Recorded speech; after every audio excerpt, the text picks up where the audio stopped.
Bom, boa noite. Hoje é a terceira palestra, a terceira conferência do ciclo de conferências Momentos do Espírito, Paisagens da Alma. A conferência de hoje, o título é Fronteiras do Mito, por uma cartografia dinâmica da alma. E não é à toa que essa conferência tem esse título, né?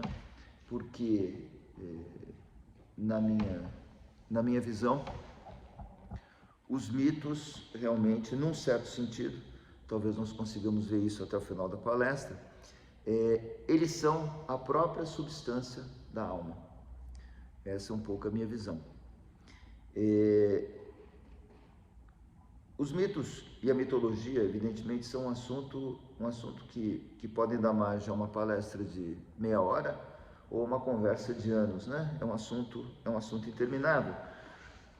Porque os mitos nada mais são, aparentemente, superficialmente, do que narrativas, do que histórias, né? E histórias são muitas, né?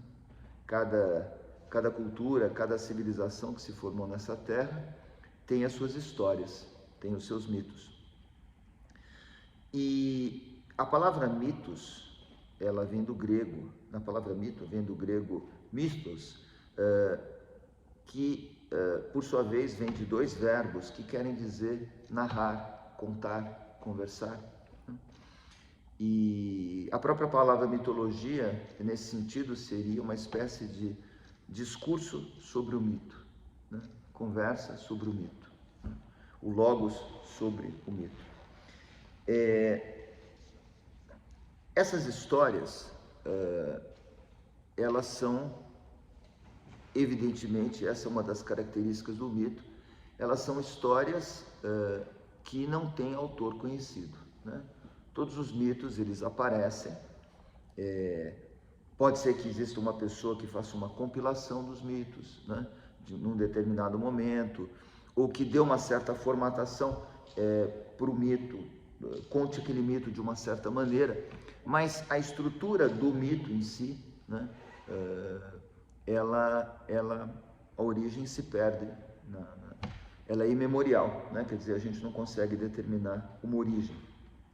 Esse é um aspecto muito importante, né? É preciso, então, não confundir a roupagem que o mito assume num determinado momento daquela cultura com o mito em si, né? Então, por exemplo, eu posso ver uma determinada narrativa, o mesmo mito narrado por Homero, por exemplo, na Ilíada, narrado por Hesíodo, depois narrado por um poeta dramático como Eurípides, como Sófocles, né? E os mitos, eles vão ter histórias um pouquinho diferentes, as versões vão ser sempre diferentes, né?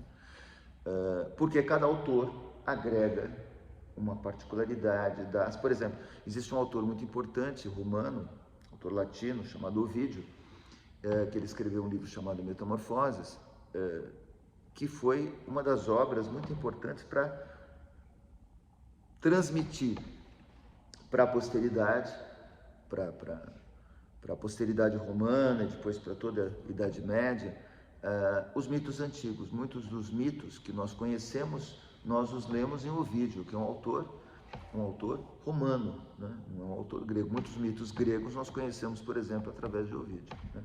E assim é com outras culturas também. Os mitos, eles são essencialmente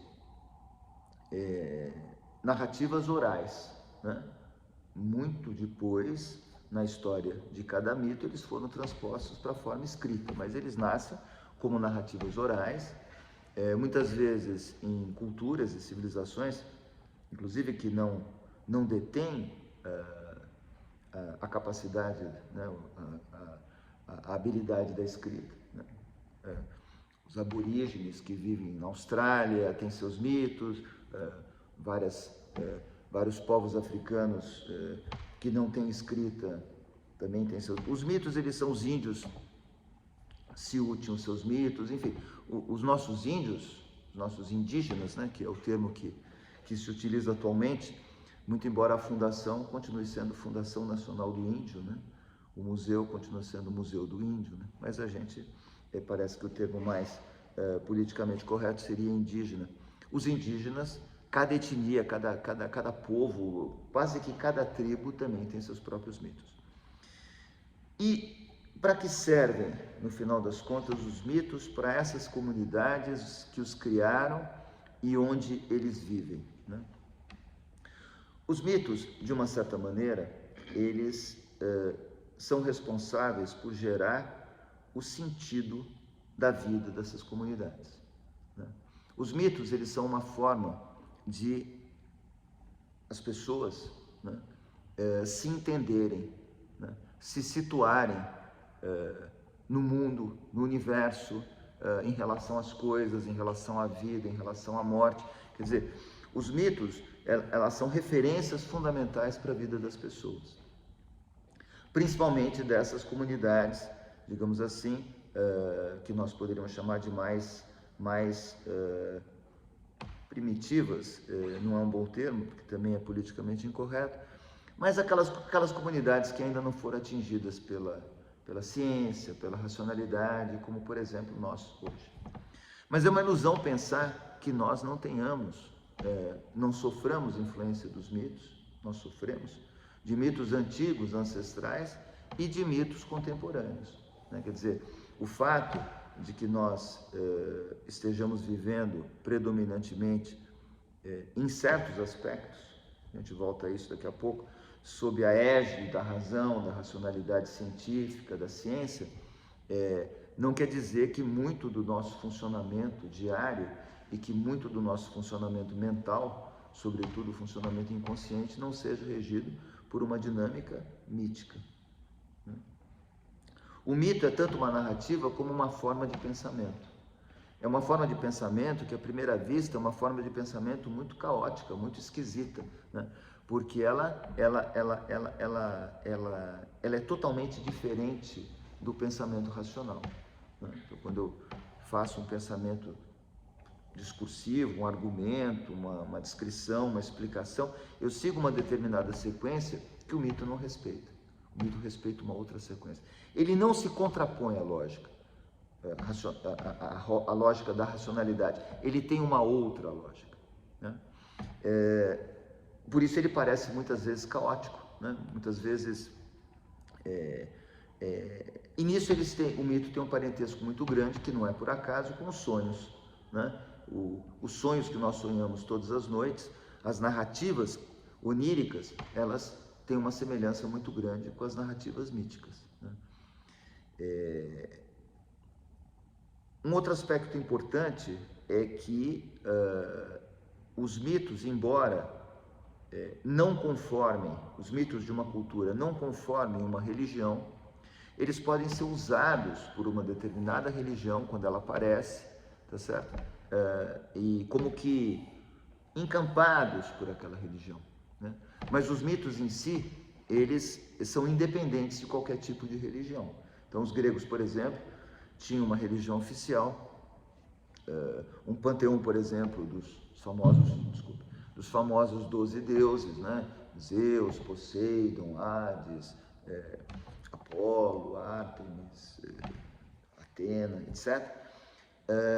E cada um desses deuses tem seus mitos de origem, tem seus mitos contando as atividades, as aptidões, quais são as particularidades de cada deus. Mas a religião oficial dos gregos, os sacrifícios prestados aos deuses, etc., é um momento posterior, né, de formatação, de organização de um conteúdo mitológico que precede essas religiões. Então, mito e religião não se confundem. O mito, digamos assim, ele serve muitas vezes como matéria para que as religiões construam seus dogmas, construam suas práticas. Aquelas religiões que têm dogmas, tem religiões que não têm dogmas, têm simplesmente rituais, né? E os mitos, eles têm um parentesco mais forte, não com os dogmas, mas com os rituais, né? Porque os mitos, eles explicam o porquê certos rituais são feitos. Então, por exemplo, um ritual de iniciação numa tribo indígena brasileira, aqui no Brasil, ou então nos Estados Unidos, na América do Norte, ou seja lá onde for, por que se faz aquilo? Por que, sei lá, o menino, quando atinge 13 anos, vai para uma cabaninha e fica lá preso 3 dias, e depois é acordado no meio da noite pelos adultos, e aí ele, de certa maneira, ele toma uma surra, depois ele é solto sozinho na floresta, e depois ele tem que voltar para casa. Por que que ele tem que passar por esse tipo de provas, né? Essa iniciação? Tem uma história para isso. A história é a história de um mito. Provavelmente algum deus, algum animal que encarna algum deus, teve que no seu percurso mítico de passar por esses estágios. Então a explicação que se dá é que, assim como aquele deus passou por aqueles estágios para se tornar poderoso, etc., então da mesma maneira o menino, para se tornar adulto, um adulto poderoso, etc., etc., um homem, no caso, que vai ser um caçador, etc., ele tem que passar por aqueles momentos que reproduzem os momentos da vida do Deus, segundo o mito. Então o mito, ele dá sentido às atividades da comunidade, e ao mesmo tempo ele cria uma espécie de cimento, né, social, que une as pessoas daquela comunidade, porque elas se unem em torno do mito e do ritual. O ritual nada mais é do que a transformação do mito em ação, né? É como se o mito fosse ser dramatizado, né? Realizado fisicamente naquele momento. Nós, por exemplo, né, no âmbito da religião católica, por exemplo, temos o ritual da missa, né? Todas as partes da missa até chegar na consagração, na hóstia, né, na Eucaristia, existe uma explicação porque as pessoas fazem isso, né, que é justamente a religião que fornece essa explicação. E essa explicação, ela também tem raízes míticas. Por exemplo, o mito da transubstanciação, né? Quer dizer, da mudança de natureza, quer dizer, que o pão passa a ser vinho, isso é um tema reproduzido em várias mitologias, né? Do filho que é morto, né? Para salvar, ou em sacrifício, né? Por exemplo, da humanidade, isso existe também como eco em outras culturas. No mundo do mito, nada é muito novo, né? E nada é novo o tempo todo, né? De certa maneira, as histórias, elas se parecem muito e ao mesmo tempo elas são muito diferentes. O que elas têm de mais semelhante entre si é uma carga de simbolismo que é muito grande, né? Nós estamos acostumados, por exemplo, a ler um texto e absorver um certo significado do texto.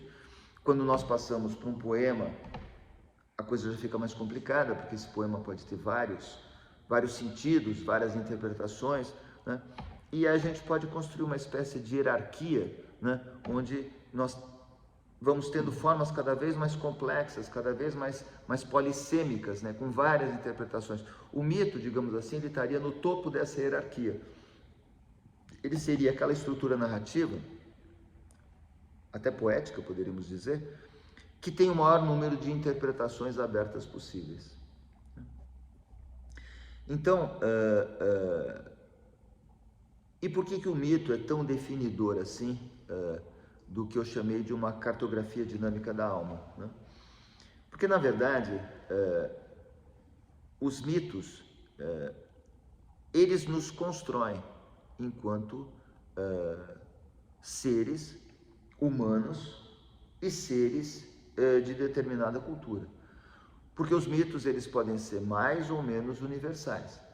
Você pode, por exemplo, ter um mito que explica a origem de um deus, sei lá, grego local, né? Que ele é deus somente naquela região. Os antigos gregos, eles funcionavam mais ou menos assim, como, aliás, muitas outras culturas e civilizações.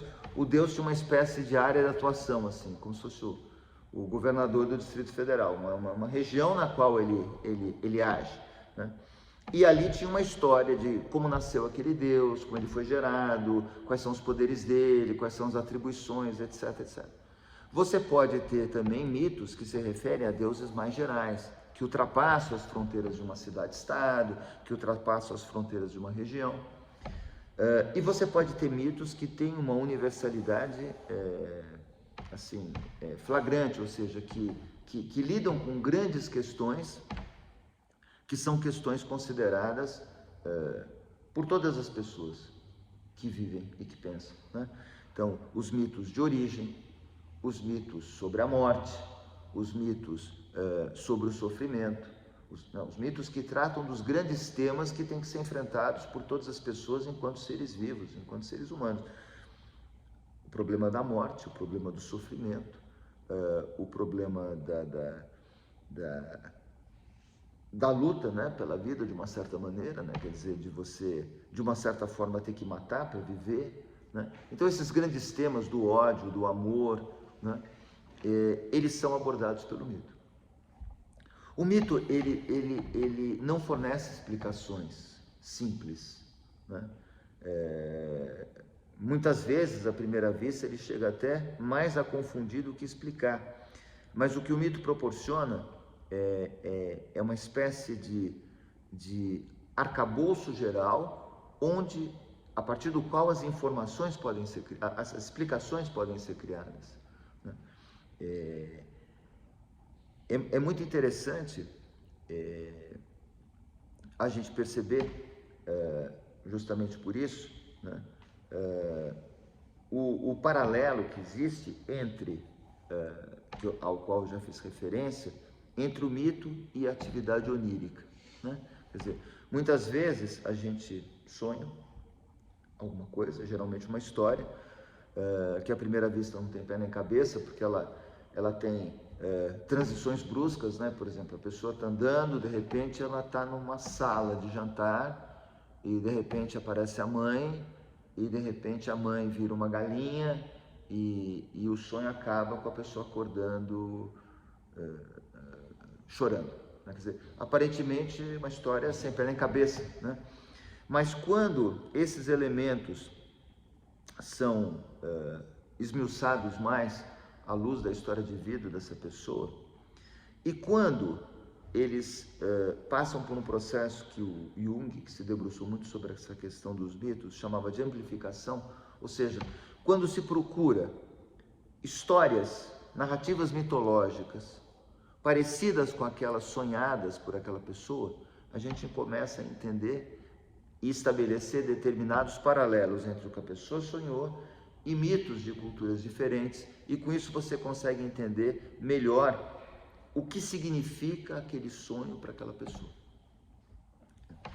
Isso acontece, existem várias hipóteses para isso.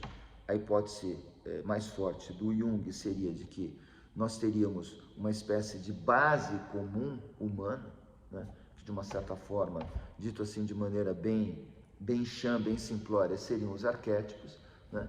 Que seriam comuns a todas as pessoas, a todos os homens. Então, esses arquétipos, eles reapareceriam reiteradamente, tanto nas criações mitológicas dos povos, como, por exemplo, na produção onírica de uma pessoa, né? Então, eles viriam do mesmo lugar, né? Existem diversos tipos de mito, né? Existem os mitos que contam a origem das coisas, os mitos de origem, né? Então, por que apareceu o universo, por que apareceu o planeta Terra, o mundo, a vida, por que apareceu o homem, são mitos de origem, né? Nós temos um tipo de mito de origem muito importante, que são os mitos de origem dos deuses, as teogonias, né?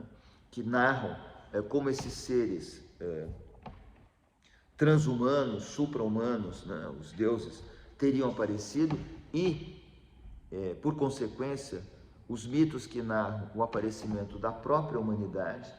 Então, por exemplo, Adão e Eva, né, é um mito cristão, na verdade é um mito judaico-cristão, que dá uma explicação da origem do mundo. O Gênesis é uma espécie, para os que são católicos, os cristãos e católicos, ou para os que são aderentes ao judaísmo, ele representa a verdade da origem da humanidade. Mas se nós olharmos isso com outras lentes, né, esse é um mito de origem, né, que tenta explicar a origem do mundo. Eu poderia, por exemplo, ir para a Índia ou para a Grécia, e outros seriam esses mitos, outras seriam as histórias que narrariam a origem do mundo, a origem da humanidade, né? Então, esses são os mitos de origem. Existem outros mitos, que são os mitos que falam de seres que não seriam necessariamente divinos, mas que eles seriam mais do que os homens, eles seriam os heróis, né? Então, por exemplo, figuras como os heróis gregos, Perseu, Teseu, Belerofonte, Hércules, né? São criaturas capazes de realizar façanhas que estão além das possibilidades humanas, mas que eles não chegam a serem considerados deuses.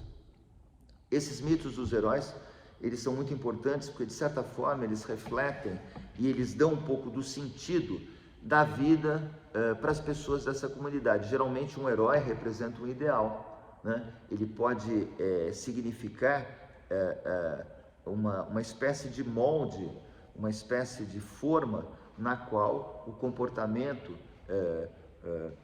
por exemplo, dos homens de determinada cultura vai ser forjado, né? Eu falei agora há pouco dos ritos de iniciação, né? Geralmente, por trás de um rito de iniciação tem a história de um herói que passou por esse rito, né? Por exemplo, a gente pode falar numa figura, né? Como Ulisses, né? Que era um herói ardiloso, né? Que era um herói esperto, até meio enganador, né? Mas Homero chamava ele de o homem de muitos recursos, né? Então ele acaba sendo o paradigma, o arquétipo, o modelo, né, de um determinado tipo de pessoa, né? Aquela pessoa, aquele indivíduo que resolve as coisas com a inteligência, né? Com a malícia, com a esperteza, né? Ele pode ser contraposto, por exemplo, a um outro herói como o Hércules, né? Que era o contrário disso. O Hércules resolvia tudo na força, né? As façanhas hercúleas, né? Aí vem o termo de hercúleo, né? Eram justamente façanhas de força. O Hércules, quando era pequenininho, ele, com poucos meses de idade, ele esmagou serpentes que foram enviadas, né, pela deusa Hera para matá-lo, né, no berço. Então, todas as façanhas do Hércules vão ser um pouco por aí. Diferentemente das façanhas do Ulisses, que vocês se recordem, por exemplo, do cavalo de Troia, né, que ele inventou aquela ideia: vamos construir um cavalo, colocar os soldados dentro, para depois, quando eles estiverem dentro dos muros de Troia, saírem durante a noite. Quer dizer, esse tipo de coisa ardilosa é típica do Ulisses. Então vejam que são dois paradigmas diferentes de uma mesma cultura, a cultura grega, né? E são dois tipos de homem, né? São dois modelos que os homens podem seguir, né? Podem emular. Os mitos dos heróis, eles narram histórias que acabam tendo uma função pedagógica, né? Os mitos também têm uma função pedagógica. Na Grécia, Homero era como se fosse assim um livro-texto das crianças e dos jovens, né? Os gregos, eles estudavam Homero, né, como nós hoje estudamos outras disciplinas, né? Quer dizer, Homero era foi o grande pedagogo da Grécia Antiga. E ele ensinava como, né, os livros, as duas epopeias que se supõe terem sido escritas por ele, a Ilíada e a Odisseia, ensinavam como? Com histórias, com mitos, né? Quer dizer, então, o instrumento pedagógico era justamente o mito. Então, nós temos os mitos de origem, os mitos de origem dos deuses, as teogonias, os mitos dos heróis, né? Nós temos uma outra categoria de mitos, que são mitos que explicam a origem de determinadas cidades, de determinados povos, né? Os mitos que tentam explicar a diferença entre as pessoas, né? Por que uns são brancos, outros são pretos, outros são amarelos, por que existe essa diversidade de pessoas no mundo, né? Então, existem várias categorias de mito. E existe uma categoria muito importante que a gente só conhece quando trabalha, por exemplo, como psicoterapeuta, ou quando se debruça sobre esse tema, que são os mitos pessoais, né? Cada pessoa, inconscientemente, ela constrói narrativas que são seus próprios mitos e que dão, de certa forma, sentido à sua vida, né? E existe um paralelo bastante interessante entre essas mitologias, ou esses mitologemas pessoais. Mitologema seria o núcleo do mito, e mitologemas mais universais. E justamente nessa interface entre esses mitologemas pessoais e os mitologemas universais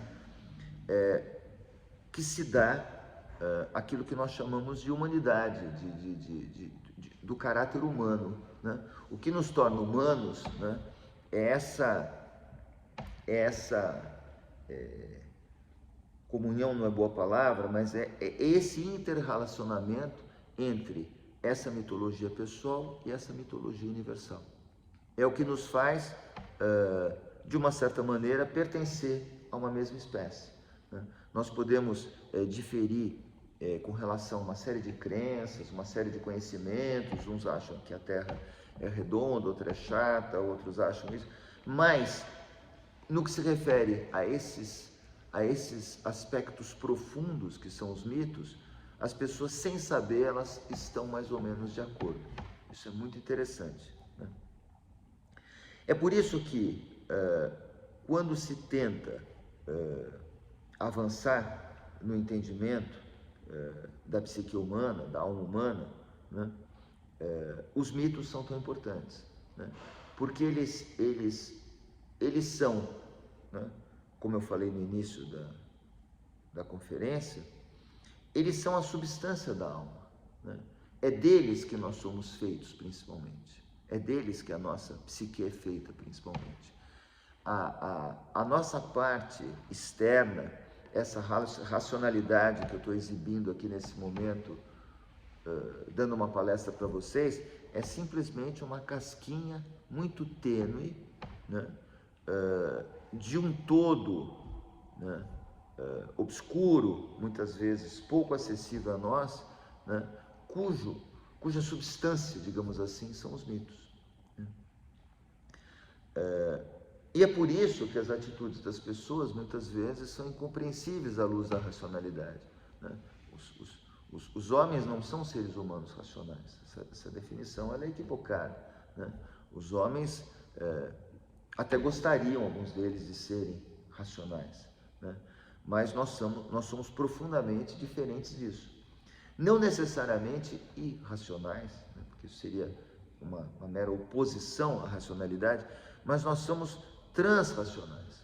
Nós temos outras vivências, outras lógicas, outras métricas, outras maneiras de enxergar a vida, né? Das quais que nos informam, que nos dirigem, que nos determinam o sentido da vida, mas que raramente as pessoas estão conscientes delas.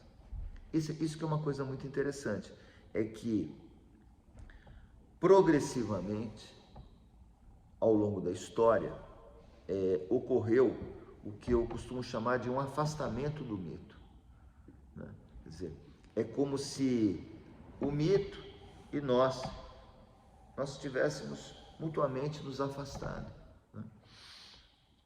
E a explicação, entre aspas, a vivência, melhor dizendo, mitológica, foi substituída pela explicação racional e depois pela explicação científica.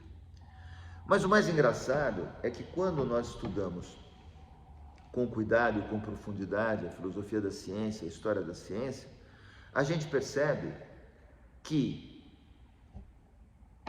embutidas nas teorias científicas, os mitos reaparecem, né? Quer dizer, nós não escapamos dos mitos, né?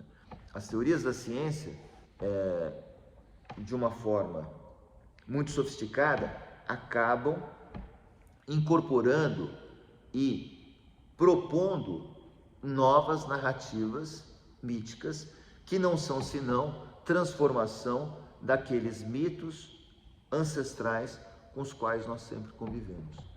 Ou seja, na minha opinião, é um equívoco pensar que exista uma distância muito grande, né, entre uma ciência sofisticada e a mitologia. Pelo contrário, a ciência mais acertada, ela sempre, de certa maneira, ela vai estar em harmonia com esses mitos fundadores, né? Porque, de uma certa forma, ela é como se ela fosse a parte mais superficial e modificada de um todo que no fundo lhe dá vida, né? É como se você pegasse uma folha e cortasse de uma árvore, né? Sozinha ela não pode sobreviver, né? Então, o grande perigo do mundo contemporâneo é que, de uma certa maneira, muitas pessoas acabam imaginando que é possível dissociar, por exemplo, a ciência, né, do mundo da mitologia, né? Que nós poderíamos nos emancipar, né? Que nós poderíamos nos tornar seres absolutamente racionais, absolutamente lógicos, nesse sentido mais óbvio, né? E aí o grande engano, né? Aí as pessoas entram em guerra por pequenos territórios, estão lá brigando de novo pelo Kosovo, etc, etc. Quer dizer, os problemas são sempre os mesmos, né? Quem já trabalhou como psicoterapeuta sabe que os problemas familiares são sempre os mesmos, que as incompatibilidades e as ansiedades das pessoas são sempre as mesmas. Ou seja, muda a roupagem, mas os problemas fundamentais continuam. Só que, ao nos afastarmos do mito, nós nos afastamos de um recurso muito importante que poderia nos auxiliar a dar significado à vida, né? Nós começamos a imaginar que nós somos essa coisa racional que deseja, que imagina, que raciocina, que interage, né? E esquecemos que existe alguma coisa que vive de verdade, né? Não é que vive em nós, é que constitui o que nós somos e da qual nós não nos damos conta. Então a gente fica muito preocupado com esse ser que se chama Cláudio, Júlia, Alfredo, sei lá o quê, né? Que tem uma certa identidade, que tem uma série de gostos, etc, etc, como se essa pessoa, né, ela tivesse autonomia em relação àquela base profunda da onde essa consciência emerge, né? E a convivência mais próxima com os mitos, ela permitia, num determinado momento, que as pessoas perdessem um pouco essa individualidade e recuperassem um pouco o sentimento de existência, aquele sentimento de existência profundo, indiferenciado. Um sentimento de existência que não é a minha existência, a sua existência, mas simplesmente o fato de que algo existe, né? E o que é engraçado é que quanto mais nós nos afastamos de mitos, porque há isso também, né? Há os mitos mais densos, os mitos ancestrais, os mitos que recebem esse nome, e o que eu poderia chamar de mitos secundários, de pseudomitos. Quanto mais nós nos afastamos desses mitos densos, nós caímos nos pseudomitos. Não é à toa que recentemente havia, inclusive, né, um ex-presidente que era o mito, né? Quer dizer, muito engraçado, as pessoas que não sabiam nem o que era mito, né? Porque mito é uma palavra assim que se aplica a tudo, né? O mito também, na linguagem cotidiana, é entendido como uma mentira. Isso é mito, isso não é verdade, isso é um mito, né? Quer dizer, é uma utilização quase que quase que indevida, né, do mito. E aí tem uma coisa muito engraçada. Havia até pouco tempo uma distinção entre história com H e história com E, né? Agora, história com H, né, é a forma predominante. Eu acho que o inglês continua com essa distinção, né? Você tem o story, você tem o history, né? E outras línguas também. E eu acho isso muito importante. Essa separação foi muito ruim, né? Porque ela de certa forma, ela acaba confundindo dois momentos, né? Que um é aquele dado mais concreto da realidade, o mundo no qual vivemos, das coisas que, né, são mais palpáveis, e aquele mundo mais profundo da história com E, né, da imaginação, da criatividade, dos conteúdos mais densos, que justamente tem um relacionamento muito maior com o mito. Né? Então, ao misturar todas essas coisas, né, nós acabamos perdendo certas distinções que são fundamentais. E o que eu dizia era isso: se eu não sou afetado, por exemplo, pelo mito cristão da Eucaristia, ou se eu não tenho uma relação profunda, sei lá, com um mito como o nascimento e a morte de Dionísio, mitos, né, antiquíssimos, ancestrais, ou um mito Siú, ou um mito, né, eu vou acabar sendo afetado pelo mito do super-homem, pelo mito, enfim, do poder branqueador de uma pasta de dente. Quer dizer, eu vou sendo progressivamente, pelo mito de uma influenciadora digital, né?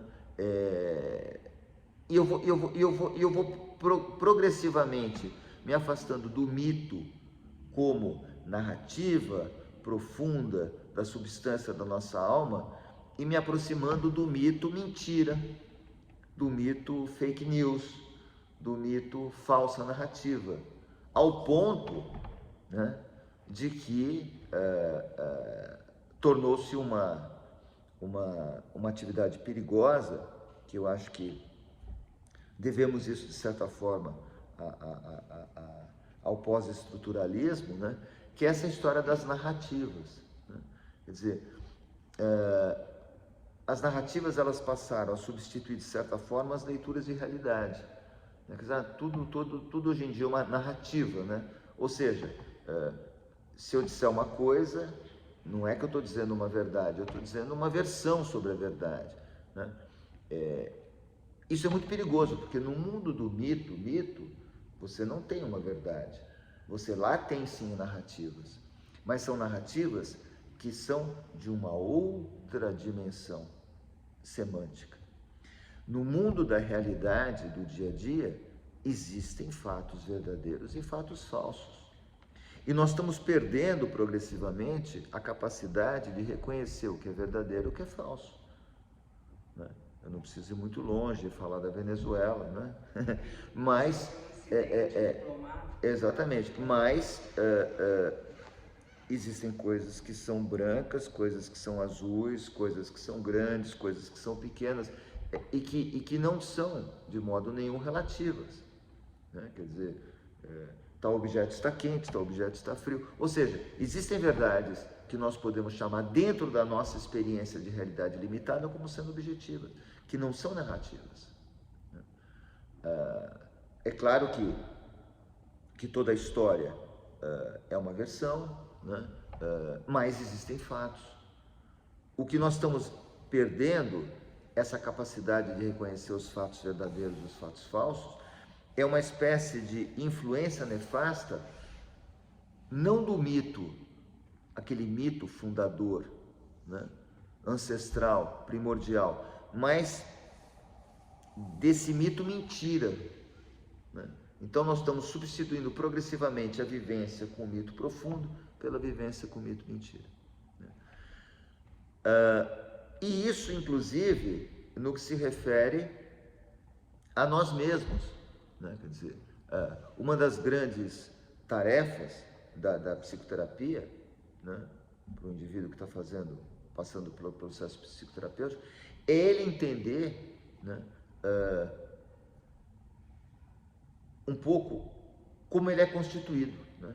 O que há de verdade nas coisas que ele se conta sobre si mesmo, né? É uma espécie de desvendar dessas narrativas que a própria pessoa constrói e de associar essas narrativas a narrativas mais profundas, ou seja, é você desmascarar aquela superficialidade enganosa, muitas vezes, que a pessoa forjou para si mesma, para se suportar ou para suportar os outros, e acessar aquela estrutura mais profunda, né, que seria capaz de vivificar esse indivíduo e de fazer com que determinados sofrimentos, sintomas psicológicos, psiquiátricos desaparecessem. Né? Esse é um pouco a ideia do processo psicoterapêutico. Ele fica cada vez mais difícil de ser implementado na medida em que as pessoas perdem o contato com esse mundo mitológico primitivo. Contato que poderia ser muito dinamizado, por exemplo, através de atividades humanas que sempre estiveram ligadas com o mito. Por exemplo, a arte, né? A arte visual. A arte visual, ela é profundamente influenciada pelos mitos. Não só na Grécia, evidentemente, que era uma arte praticamente que dava forma à imaginação mítica, mas toda a arte ela tem um fundo mítico. E a poesia, sobretudo, né? Já que a gente está falando de poesia, né? Nesse ciclo de conferências, a poesia é um potente instrumento, né? De recriar esse vínculo e esse contato com o mito. Né? A boa poesia, porque essa é uma outra distinção que a gente também perdeu no nosso mundo, a distinção entre o bom e o ruim, por exemplo, em arte, né? Quer dizer, assim como em tudo, nós estamos caminhando, isso vai ser o tema para as outras conferências, nós estamos caminhando por um relativismo, né? Cada vez mais perigoso, né? Que vem justamente do fato das pessoas terem perdido a capacidade de fazer distinções. Em determinado plano, não existe distinção a ser feita. No mundo do mito, os opostos estão juntos, né? A figura, por exemplo, do hermafrodita, né? Ou a junção dos contrários. O mito e o sonho, a representação onírica, por definição, representam estruturas aparentemente contraditórias, mas é da natureza deles serem assim. Mas no nível da realidade é preciso que nós façamos as distinções. Então, quando nós começamos a confundir o mundo do mito com o mundo daquela realidade do dia a dia, nós começamos a ter muitas confusões, né? A ter muitas confusões no plano pessoal e, evidentemente, no plano global, no plano político, no plano da sociedade, né? Quer dizer, outra coisa que acontece muito hoje em dia é que, ao não reconhecer a influência de determinados mitos na nossa cultura, nós começamos a atuar reproduzindo rituais, né? Que em outras civilizações tinham esse lastro mitológico, só que sem esse lastro, né? Então esse fenômeno dos influenciadores digitais é um pouco isso, né? Por que as pessoas seguem outras pessoas, né? No Twitter, no Instagram, ou sei lá onde, né? No próprio, como é que chama? YouTube, né? Por que as pessoas seguem outras pessoas? Porque essas pessoas, elas encarnam determinadas manifestações poderosas, mitológicas, só que não são reconhecidas como tal. Então você se apega àquela pessoa quando na verdade você está se apegando à projeção de um mito poderoso que aquela pessoa está encarnando, né? Então eu acho que esse descolamento do universo mítico, né, esse afastamento que nós experimentamos, ele é muito responsável pela situação de perplexidade, de complexidade que nós atravessamos hoje. Por exemplo, eu vi hoje uma notícia de que 300 pessoas eminentes, não celebridades, 300 cientistas, pensadores, cientistas de vários tipos, entre eles o Kissinger, assinaram uma carta, um manifesto, alguma coisa assim, falando dos perigos da inteligência artificial, né, para a humanidade, dizendo inclusive que, eu não li a carta, mas pelo que eu ouvi dizer, não tive oportunidade ainda, de que nós estaríamos num perigo ainda maior do que estávamos, né, quando houve o aparecimento da bomba atômica, etc. Porque agora, de fato, através da inteligência artificial, a gente pode, de fato, destruir um outro país, uma outra, em minutos, né? E elencando diversos perigos, né, que a inteligência artificial acarreta, né? Eu não li o texto, e eu estou comentando de ouvir dizer, mas eu tenho a convicção de que o problema não está na inteligência artificial, né? O problema está nessa confusão de planos, né, entre o plano mítico, o plano da realidade, dos vários tipos de realidade, nessa confusão de planos ontológica que existe contemporaneamente. É no uso que se faz dessa inteligência artificial. A inteligência artificial, ela pode ser um poderoso instrumento de despertar da consciência, de oferecimento de oportunidades inauditas de transformação. Mas é claro, você pode utilizá-la para outros fins, que é o que no fundo está acontecendo. E o que faz com que ela seja utilizada mal, né, novamente, eu considero que seja esse descolamento do universo mítico primordial, né? É como se aquela velha frase, né, que o sábio aponta a lua e o ingênuo olha para o dedo do sábio, em vez de, né? Ou a pessoa que tenta, em vez de incorporar o conhecimento de um sábio, reproduzir o comportamento dele, né? A gente vê muito isso, né? Às vezes a pessoa vai para a Índia, né, e volta vestido, né, a caráter, ou então vai para o Xingu e volta com colares, andando descalço, etc. Quer dizer, é uma absorção superficial de determinados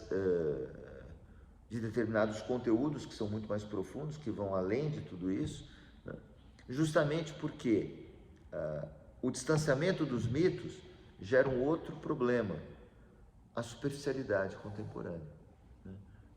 A superficialidade dos relacionamentos, a superficialidade do que se diz, né? Vejam que, por exemplo, o Twitter, né, ele acabou reduzindo a quantidade do que as pessoas podem falar, 2 frases, a um certo número de palavras. Os textos dos antigos jornais, que agora estão todos em versão online, são textos pequenos, né? Antigamente nós tínhamos textos grandes, né, onde a pessoa exprimia um pensamento e tal. Nós estamos cada vez mais diminuindo, né, a profundidade das reflexões, a profundidade dos sentimentos, a profundidade dos relacionamentos, a profundidade dos objetivos, a profundidade das instituições. O mundo está ficando raso, né? Quer dizer, em vez do mundo ficar profundo, ele era profundo, ele está ficando raso. É como se a água estivesse secando, né? E tudo fica raso, e tudo é visto a partir de uma ótica rasa, né? E isso, na minha opinião, é terrível. Eu acho que o que tem de mais aterrador no mundo contemporâneo é, ao lado do relativismo, que faz com que as pessoas não tenham mais parâmetro para se situarem. O afastamento do mito traz o relativismo, porque o afastamento do mito é igual à aproximação indiferenciada do mito, né? Se eu começo a me aproximar do mito como se eu estou no supermercado e vou pegando mitos de todos os lugares e misturando influências, religiões, no final fica tudo igual, não tem diferença, né? Eu não consigo mais saber da onde vem cada coisa, por que que veio, de que tipo de digamos assim, ideia se trata, né? Eu acabo fazendo uma espécie de confusão indiferenciada. Então, tudo vira a mesma coisa. Quer dizer, é como se, é muito engraçado isso, mas parece que hoje em dia, e eu não sou um crítico da contemporaneidade, pelo contrário, eu acho que nós temos, hoje em dia, uma chance muito grande de que a humanidade passe por um outro patamar de existência, em termos de consciência, em termos de profundidade, mas infelizmente parece que a gente está escolhendo a porta dos fundos, entendeu? Né? Nós não estamos avançando na direção que me pareceria mais correta, né? E a gente vê o reflexo disso nas obras de arte que são produzidas, nos filmes que são feitos, nos livros que são escritos, na pedagogia que rege o conteúdo que é dado nas escolas, a maneira como as crianças são ensinadas, né? É muito interessante, né? Porque depois de tanto conhecimento, depois de tanto progresso, depois de tanta acumulação de saber, as pessoas passam pelas escolas e saem das escolas piores do que eram as pessoas das gerações passadas, né? Quer dizer, isso foi uma reflexão. A primeira vez que eu fui para a Europa, ficar um tempo mais longo, durante o doutorado, eu não tinha 30 anos ainda, eu quando fui para a Europa, para a França, fazer o doutorado, eu fui um pouco com aquela imagem, né? Puxa, eu vou para um país de densa civilização, né? Eu acho que eu vou encontrar pessoas profundas, não vou encontrar um monte de idiotas, né? Porque, como dizia aquela música do Aldir Blanc, né? Um montão de babaca nasce em todo lugar, né? Mas eu acho que eu vou encontrar pessoas mais profundas lá, eu acho que eu vou encontrar pessoas, porque elas, imagina, elas têm contato o dia todo com museus, pelo menos quem mora ali em Paris, sei lá, né? Ou numa cidade mais histórica, tem coisas que nós não temos a possibilidade de entrar em contato, tá? Era numa época, inclusive, que não tinha internet, né? No final dos anos 80, e hoje em dia, por exemplo, você pode ter acesso a muita informação, mas isso não adianta nada também, a gente já vai falar disso. Mas o choque maior que eu tive, né? Até certo ponto ingênuo, mas foi perceber que as pessoas eram as mesmas, né? Que aquela cultura disponível, aquela educação disponível, porque a educação de um liceu francês é uma educação muito sofisticada, era pelo menos, né? Agora está sendo mais ainda, que eles reintroduziram o latim, o grego, coisa que nós vamos fazer daqui a uns 50 anos, eles já estão fazendo lá, né? Mas, e estão fazendo isso porque perceberam que as pessoas estavam cada vez piores. Então, que tipo de pessoas nós estamos formando? Não é à toa que essa questão do mito e que essa questão da educação, ela foi tratada conjuntamente por aquele que talvez seja o maior filósofo da história da filosofia, né?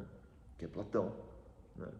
No seu principal livro, que é a República, né? Ou, como o título em grego diz, Politeia, né? Que nós traduziríamos mais como regime, né?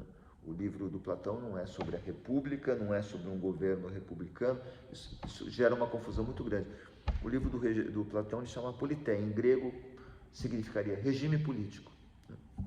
Onde ele tenta entender de que maneira, né, a alma humana é organizada e de que maneira as pessoas deveriam ser ensinadas para que a virtude prevalecesse, para que a virtude fosse a regra na qual as pessoas se baseassem para agir, e se isso é possível, né? E eu acho que a questão da educação, hoje no mundo contemporâneo, é uma questão fundamental. E não é a questão de conteúdos a serem ensinados, é a questão de como e por que determinados conteúdos são ensinados, né? Enquanto a tônica, não só no Brasil, mas em vários países, está no que se chama de base curricular mínima, do que eu vou ensinar, eu estou mais preocupado com outra coisa, né? Com a extinção progressiva da diversidade dos indivíduos, a uniformização progressiva das pessoas, né? O espaço cada vez mais restrito para que as crianças e os jovens demonstrem individualidades, né? E uma forma de ensinar que eventualmente informa, mas não forma, né? E que faz com que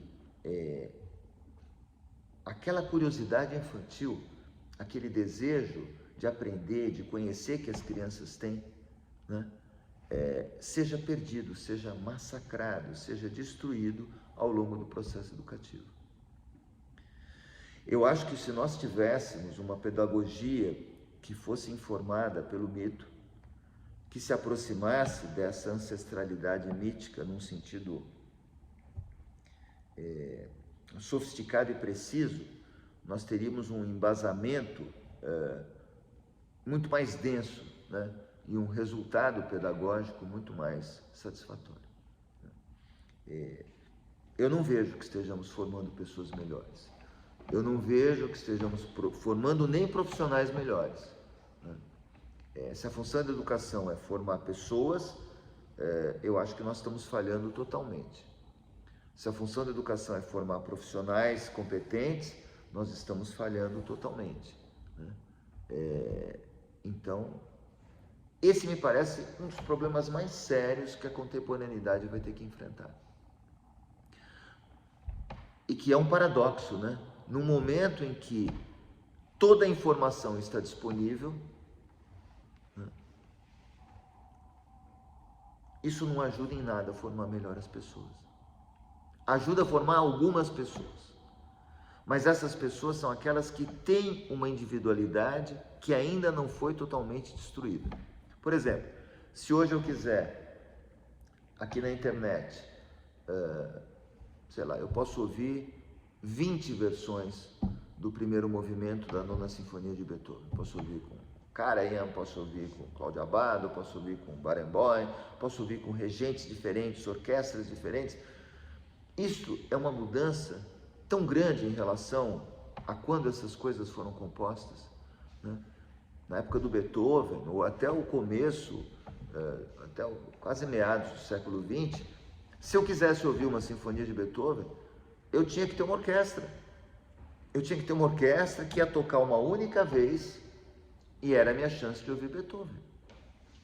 Eu estou falando com a pronúncia em português, não estou falando Beethoven, mas, enfim, era a minha chance de ouvir música. Tanto assim que no passado toda a família tocava instrumentos, todo mundo tocava, porque senão ninguém podia ouvir nada. Se alguém queria ouvir alguma coisa, era botar a partitura no piano e tocar, porque senão não ia ouvir. Hoje em dia, nós temos a chance de ouvir, como eu falei, a Nona Sinfonia em várias versões. Para algumas pessoas que têm a profundidade de utilizar a internet nesse sentido, ela é um avanço imenso. Essa possibilidade que ela dá é imensa. Mas para a maioria das pessoas, elas mal se apercebem desse fato. Elas vão usar a internet para ver um monte de porcaria, um monte de conteúdos ruins, um monte de maneiras ruins. E eu vejo isso, por exemplo, nas próprias escolas. Parece que eu estou fugindo um pouco do assunto, mas na verdade eu estou dentro dele até aqui, né? Pedagogia e mito. Não se esqueçam que O professor da Grécia foi Homero, né? Foram as epopeias homéricas, as épicas homéricas que tratavam de mitos. Né? E hoje nós não temos mais isso. Né? Os livros infantis são muito pobres. Eles dão explicações. Eles tentam ensinar as pessoas a se comportar. Por exemplo, pega a Ilíada, a Odisseia, ela está cheia de assassinatos, de mortes, de tragédias, de enganos, de rusgas, de malícia. Elas retratam a vida. Hoje um livro infantil, a gente pega, o personagem, a história tem que ter um personagem deficiente físico, tem que ter um outro da etnia tal, tem que ter um outro, tem que ser politicamente correto. A história está sendo morta. Né? A verdade, a densidade da vida está sendo oculta. Então os livros estão se tornando politicamente corretos. Ninguém pode mais ler, por exemplo, o Sítio do Pica-Pau Amarelo. Né? Censuraram Monteiro Lobato por causa da tia Anastácia. Né? A tia Anastácia, que, diga-se de passagem, é uma das criaturas mais sábias da literatura brasileira. Né? Ela tinha um bom senso imenso. Quando a coisa estava desandando, assim, a tia Anastácia dizia para Dona Benta: "Xê, sinhá, o mundo está perdido." E com essa frase ela destruía, tá certo, uma situação. Era uma crítica, assim, muito cáustica. Então a tia Anastácia é um personagem fantástico, mas foi colocado na mira, né, do politicamente correto, de questões raciais, que evidentemente não tem nada a ver com a obra de arte. Né? Então o Lobato, né, é uma figura excepcional na história da cultura brasileira, nesse sentido. Ele foi muito importante porque ele recontou os mitos. O Lobato, por exemplo, ele tem um livro chamado Minotauro. Ele tem dois livros chamados 12 Trabalhos de Hércules. Né? No Reinações de Narizinho, ele reconstrói uma série de mitos, né, do folclore das crianças. Né? Quer dizer, então, é um autor maravilhoso como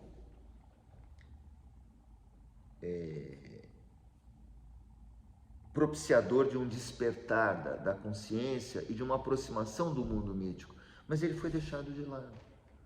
Aí você tem umas historinhas assim, eu vejo isso, né, no dia a dia do meu filho, aquelas historinhas chatas que tentam passar uma lição moral, ou não vamos destruir a Amazônia, né?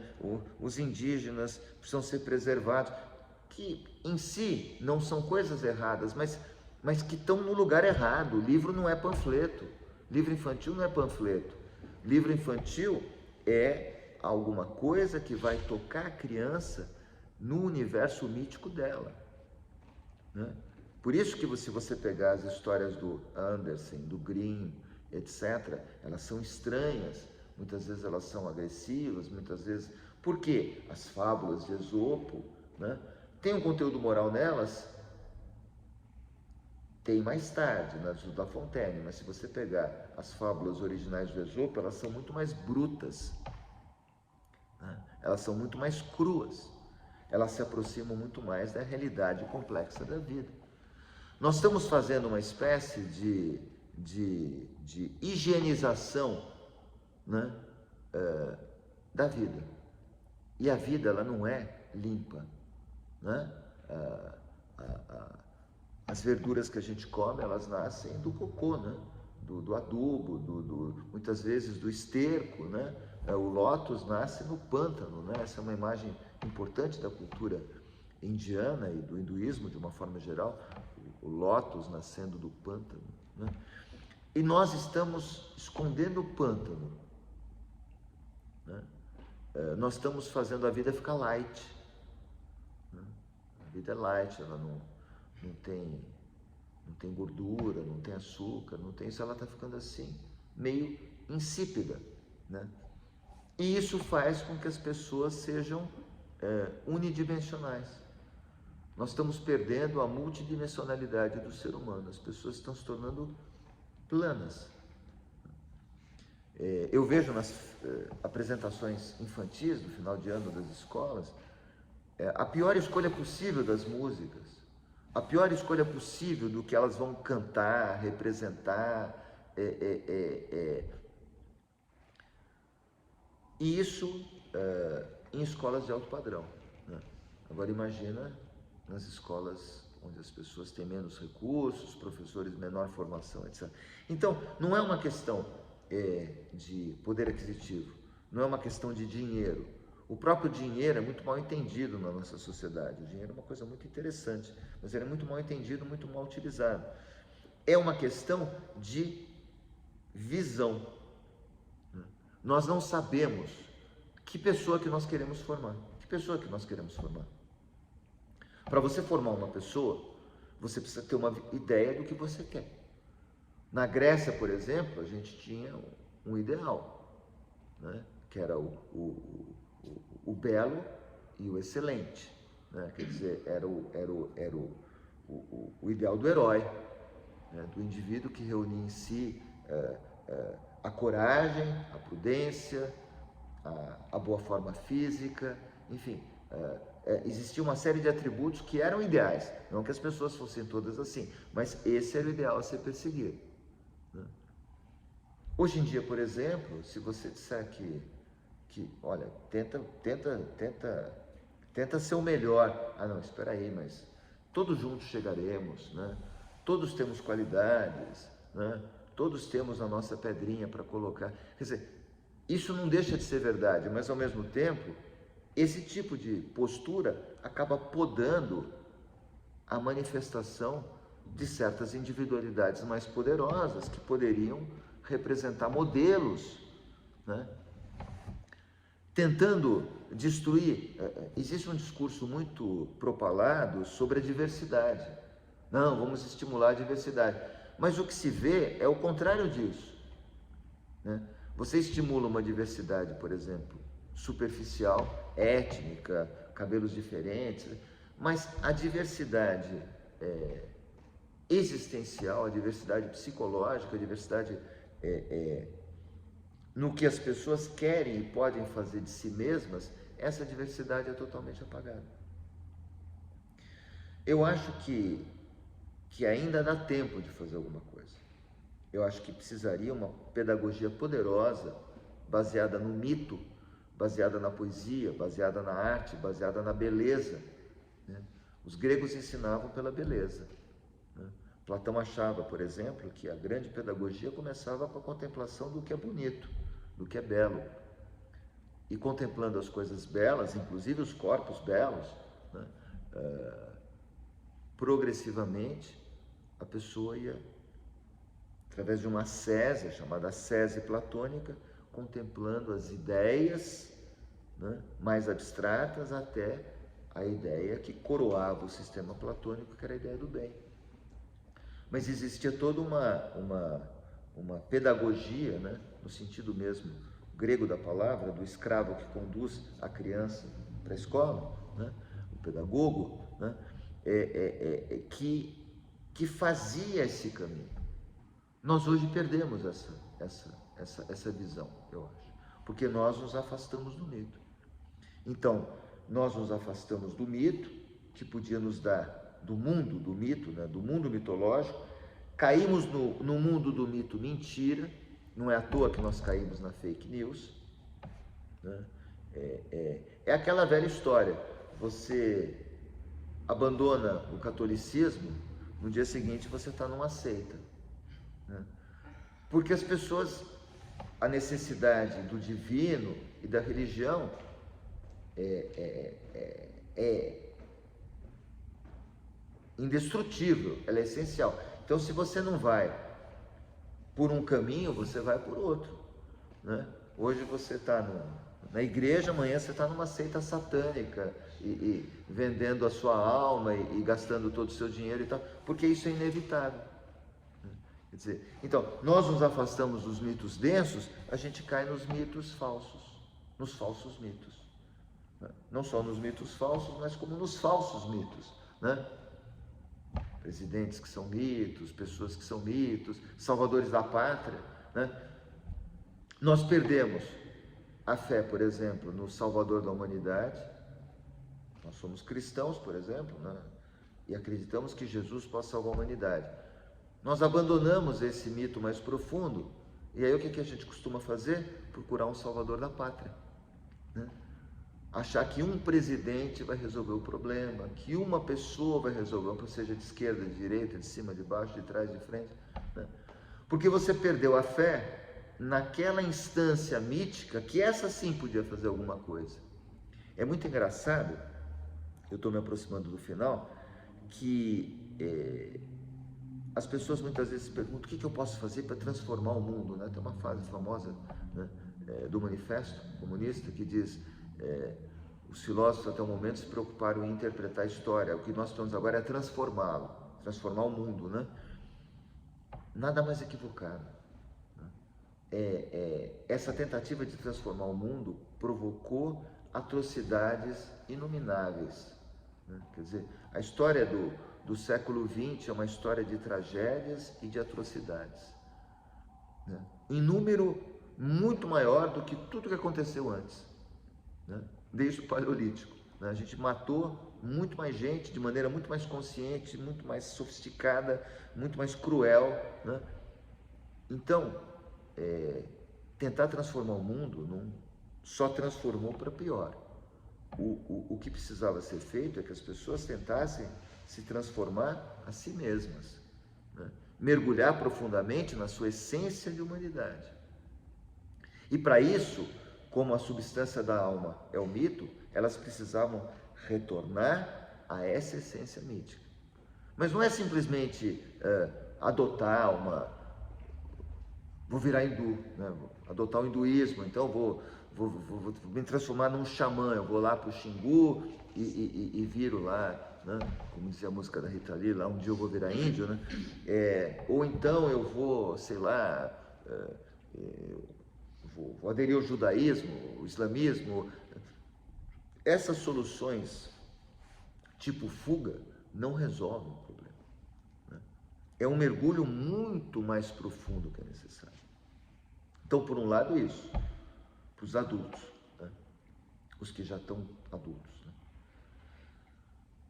Uma profunda busca de autoconhecimento.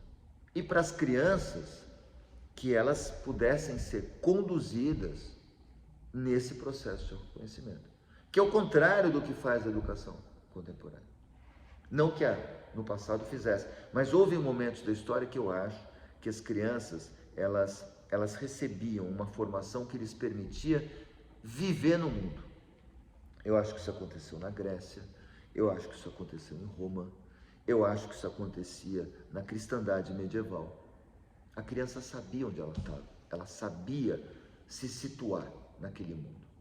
Hoje em dia, o adolescente, ele não faz a menor ideia de onde ele está, ele não faz a menor ideia do que ele deseja fazer, de que exemplo emular, enfim, não existem mais modelos, não existe mais nada. O que existe é uma ansiedade imensa, cada vez mais precoce. O que existe é o que eu chamo de medicalização do comportamento humano. Então são as doenças, né? Transtorno de déficit de atenção e hiperatividade, transtorno do espectro autista, dislexia, ansiedade, distúrbios alimentares, né? Bulimia, etc., né? Distúrbios dismórficos, das pessoas querendo mudar o próprio corpo e se tornar uma outra coisa, etc. Ou seja, perdeu-se totalmente qualquer modelo, qualquer parâmetro, qualquer objetivo, né? Qualquer... o Paul Valéry tem uma frase muito bonita, eu vou dizer em português para não ser cabotino, que é assim, ele diz: é preciso você ser... agora me esqueci... Você ser leve, você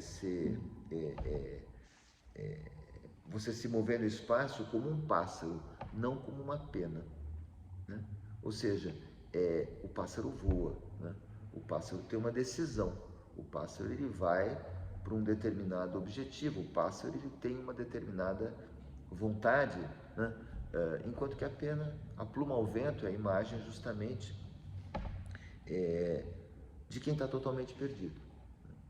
E eu acho que nós estamos nesse limiar, né? Não é um pensamento catastrófico, eu acho que ainda nós temos chance. Nós já tivemos em outros becos sem saída bastante complicados.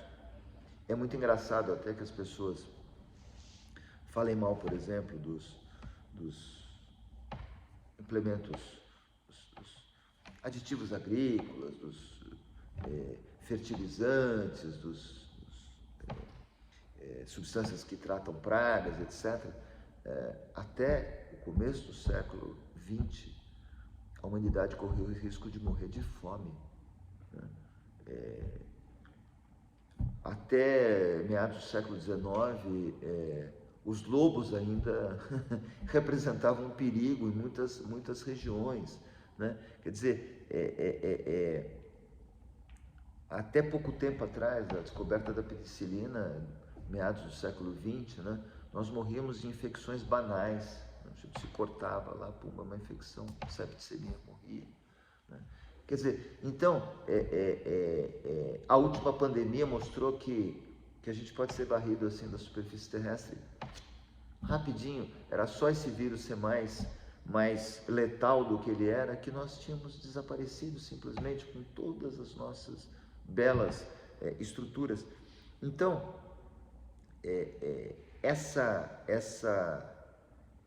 esse sentimento de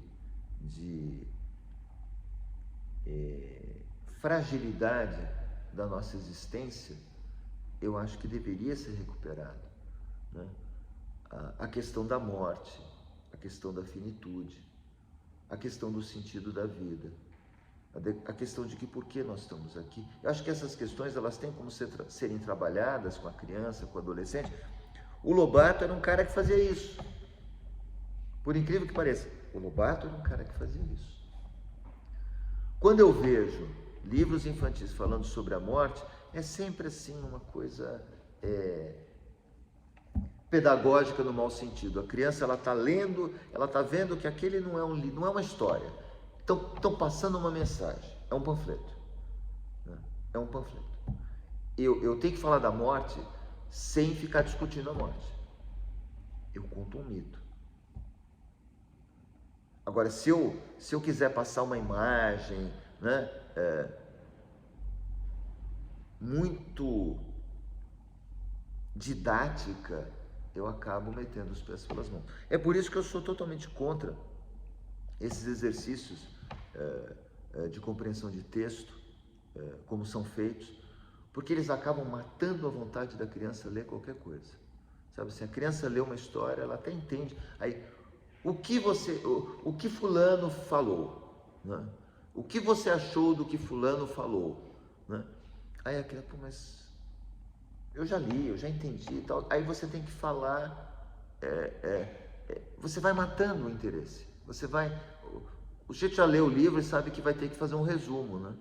Ele não frui aquilo como uma coisa prazerosa, ele experimenta aquilo como um ordalho, como uma corvéia, como uma obrigação, né?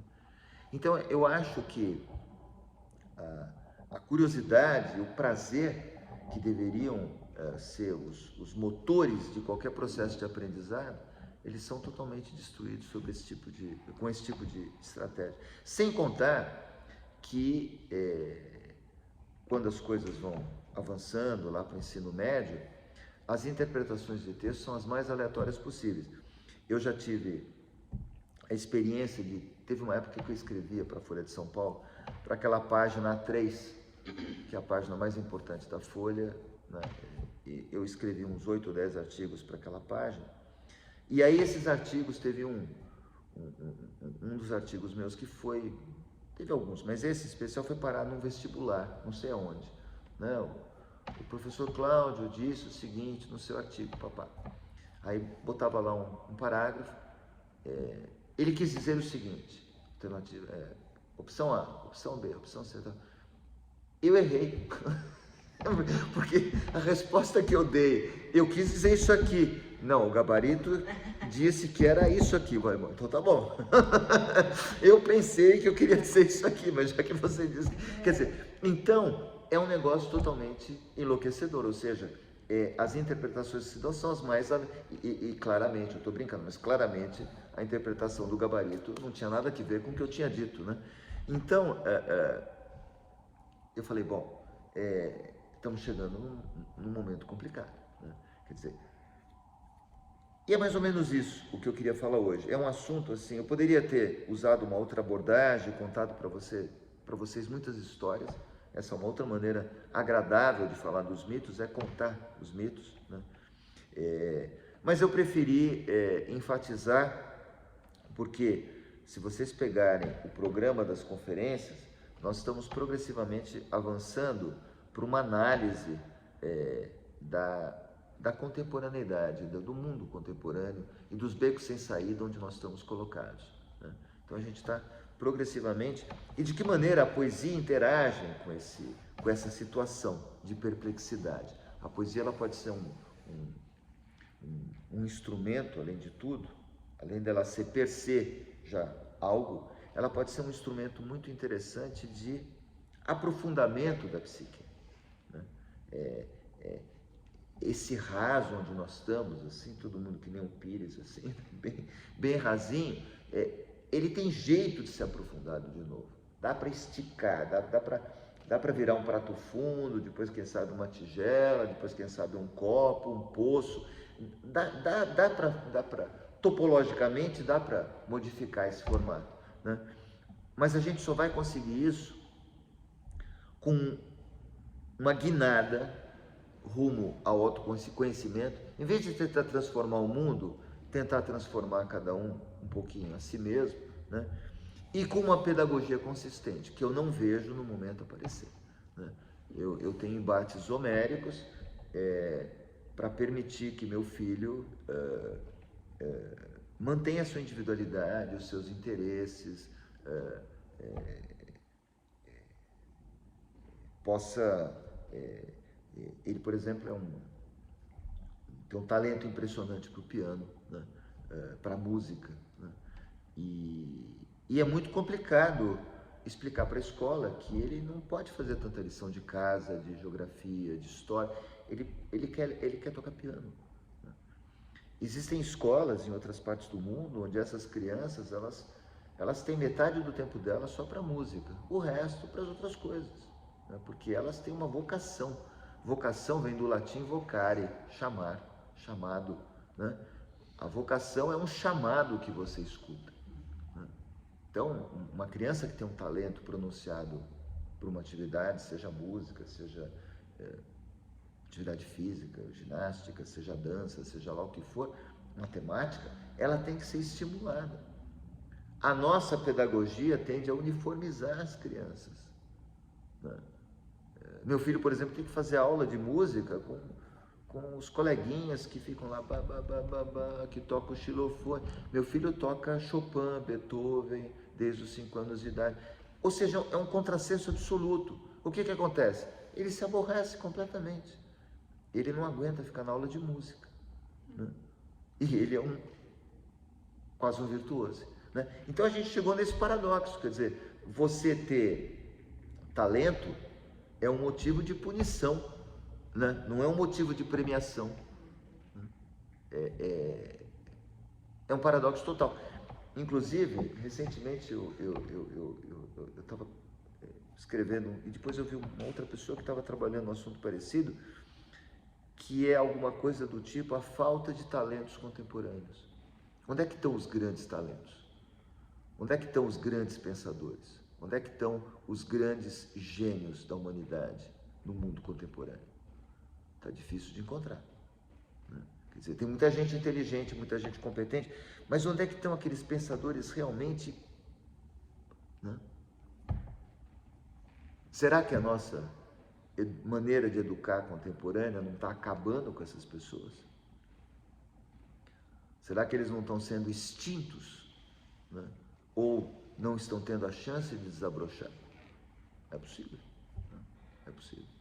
Então é um pouco isso. E eu acho que os mitos e o contato com os mitos e o contato com uma realidade profunda, contraditória, que não é mostrada nos livros infantis bem comportadinhos que hoje dão para as crianças, né? Acaba fazendo com que nós sejamos presa fácil de tudo que é superficial, seja das fake news, seja dos ataques da publicidade, das pessoas querendo vender coisas, querendo impingir ideias, ideais, ideologias, etc. Por quê? Porque nós perdemos a base. E sem o lastro, né? Se a gente pelo menos fosse o João Bobo, vocês lembram desse brinquedo que tinha um lastro de chumbo ou de água, o sujeito dava um soco assim, o boneco ia e voltava, né? Chamava João Bobo. Se a gente fosse pelo menos um João Bobo, né? Mas o problema é que a gente acaba ficando lá, sabe? Toma o soco e pum. Né? Nós estamos perdendo essa capacidade de retornar. Né? Então é isso, eu agradeço a atenção de vocês e retomaremos na próxima conferência. Obrigado, viu?